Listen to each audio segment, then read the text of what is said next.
Доброго времени суток, дорогим подписчикам и гостям нашего канала. Компания Прогресс Авто рада вас приветствовать и удивить новым обзором. Удивить, конечно же, в кавычках, потому что вы знаете, что мы работаем только с японской техникой, только с проверенной техникой, с популярными брендами, такими как Yanmar, Iseki, Kubota. И сегодняшний обзор у нас по Yanmar F14D. Вот такой вот японский малыш, 14-сильный. Несмотря на то, что он совсем небольшой, он достаточно функциональный, полноприводный мини-трактор. Прибыл к нам с Владивостока. У нас трактора только с японских аукционов. Рассмотрим его со всех сторон, как всегда. Как я уже сказал, полноприводный трактор, трехцилиндровый, оборудован почвой фрезой на 1,20 м. Данная фреза у нас крепится на двухточечном навесном. Ножи у фрезы все на месте, и состояние еще более-менее нормальное, не сильно изношены, значит они еще как следует вспашут ваш огород. Фреза, кстати, продается в комплекте с данным трактором.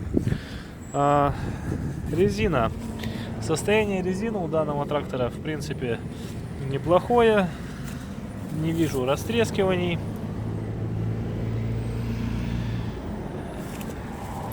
Переднее колесо тоже в хорошем состоянии.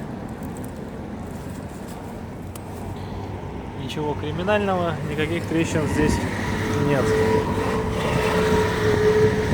С другой стороны у нас колеса тоже в порядке. Внимательно смотрим. В принципе, придраться практически не к чему. Почему практически? Потому что есть на колесах грязь. Но грязь, как известно, в России целебная. Так, теперь по органам управления. Все максимально просто. Трехскоростная механика. Сцепление, как всегда, слева.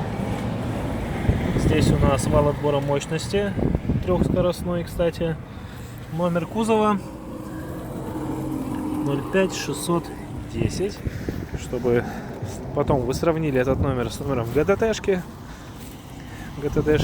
и убедились, что трактор ввезен абсолютно легально. Здесь у нас сдвоенный тормоз, газ и ручной газ. Осуществляется управление фрезой у нас при помощи вот этих двух рычагов: поднятие, опускание фрезы и уровень заглубления фрезы.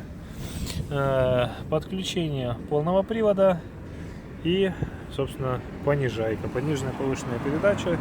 Того, получается, можем использовать 6 передач вперед и 2 передачи назад. А большего этому малышу и не надо. Ведь главное его достоинство — это, конечно же, его габаритные размеры. Вы можете хранить его в любом сарайчике, и много места он у вас занимать не будет. Наработка данного трактора составляет 770 моточасов. И настало время его запускать. Выжимаем сцепление, поворачиваем ключ и поехали. Так, а вот кто-то не убрал его с передачи, а я не посмотрел. Поэтому мы сейчас поехали почти что в прямом смысле слова. Двигатель работает ровно, обороты держатся. Ну, в принципе, с такой небольшой наработкой другого ожидать не надо. Наработка действительно маленькая.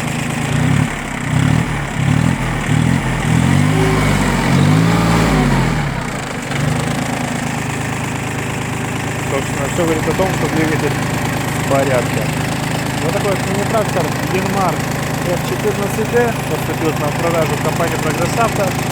Все заинтересованные, пишите комментарии, звоните, пишите в WhatsApp, в Тубис, в Одноклассники, куда угодно. Мы всегда с радостью ответим вам и посоветуем выбрать, точнее, какой трактор пригодится именно вам под ваши сельскохозяйственные или какие-либо другие работы. Всем пока!